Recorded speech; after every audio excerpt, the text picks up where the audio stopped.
Last 2 years, we saw the greatest wealth transfer in human history from the poor to the rich. And now the rich are admitting that maybe all the things that they did over the last 2 years were not necessary, but they don't give the money back. Do it! Just do it! I've been in this space for almost a decade now. And I remember Bitcoin before it was $1, and then going up to 30, then down to 4, then to 250, then to 80, then to 1200, then down to 250 again, then up to 20,000, then down to 4,000, then to 64,000, and now we're in the 30s. And I remember all the events, the collapse of Silk Road, the collapse of Mt. Gox, all the various interesting ventures throughout the years like Mastercoin and Color Coins and a litany of other things and concerns. And no matter where I go, what I do, it always amazes me that there's this constant rhyming of the attitude. So the old guards, nothing phases us anymore. We've seen everything twice just to make sure we didn't miss anything. The new people, the minute that something occurs, like, for example, the collapse of a stable coin or the collapse of BitConnect or these types of things, then they say, oh my God, this is the end of crypto. Everything is over. Oh, we're all going to die. The markets are over. The dream is gone.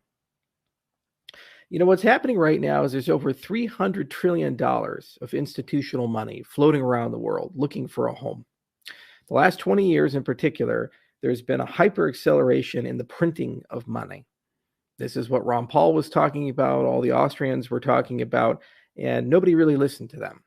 America went from $4.5 trillion in a national debt and a surplus to over $30 trillion, and the prospect of a 3% interest rate, meaning it costs you $1 trillion a year just to service your debt. This is not healthy.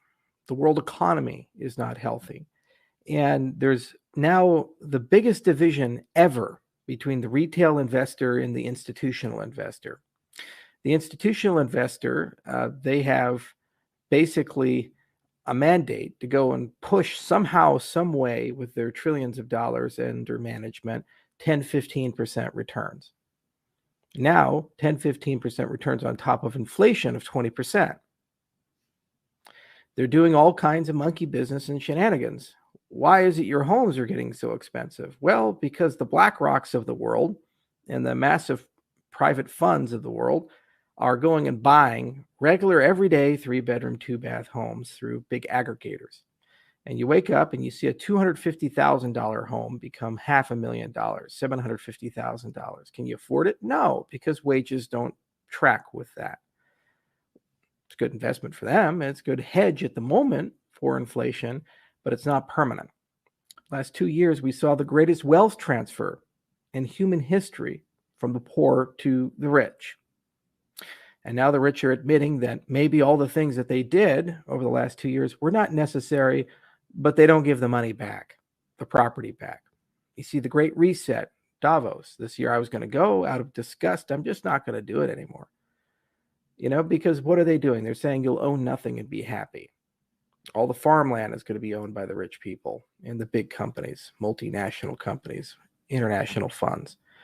All of the supply chains run by a small group of hyper-consolidated entities that are transnational. Don't give a fuck about the little person. The retail side, people are opting out. Problem is there's less money on the retail side now than on the institutional side. If you look at the selling rates of crypto, what's happened over the last 6 months is institutions have been dumping their crypto. Some, like Saylor and others, are holding on and doing everything in their power to go Team Orange. But most are looking at it as a high-risk, high-return asset. And in times of recession, reallocate your portfolio.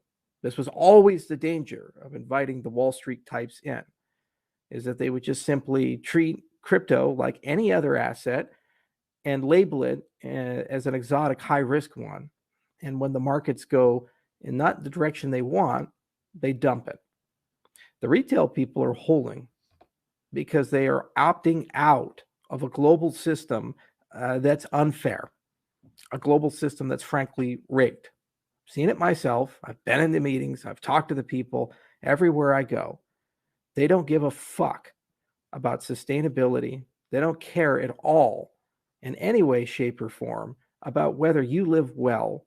Your standard of living is the same as the standard of living of your parents, your grandparents, your great grandparents. In fact, quite the opposite. They're trying to prepare the masses to accept a standard of living significantly less than the one that they inherited, the one that they grew up with, the one that their parents grew up with. This is no way to run the world. This is no way to live well. It's because they broke the world money system. And the entire point of cryptocurrencies are to restore some trust, credibility, and stability into the world money system. That's the entire point of the labors of this industry, the research that we do, the reason why we keep picking up shovels and fighting the good fight. Now, there's tons of experiments. Maybe fractional reserve things are not a good idea. Go figure. We've learned this again and again and again from private monies in the 19th century, and again and again and again from our banking system. And now the market is again learning the same lessons of before, only this time is pushed by the arrogance of youth as opposed to by a malicious cabal. Maybe it's a good idea to follow deflationary monetary policy, full or over reserve, if one's desires to create stability. Now, on our part, as an ecosystem and as a community of developers, a community of people building things, we've focused on first principles. Never filed a patent, never pursued intellectual property, never in any way, shape, or form restricted the youth of things or asserted that one or a few should have a control over the many. These are basic principles that we've kept with us since 2015, when the initial parts of the Cardano project were created.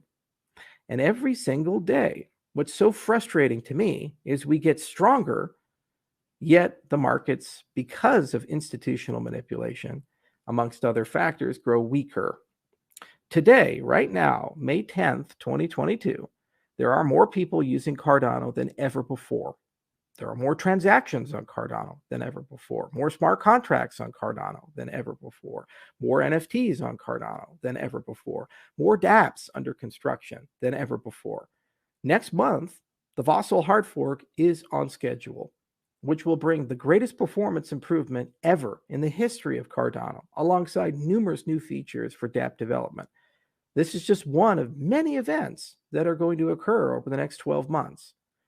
In addition to that, things that built entire ecosystems, like algorithmically generated stablecoins.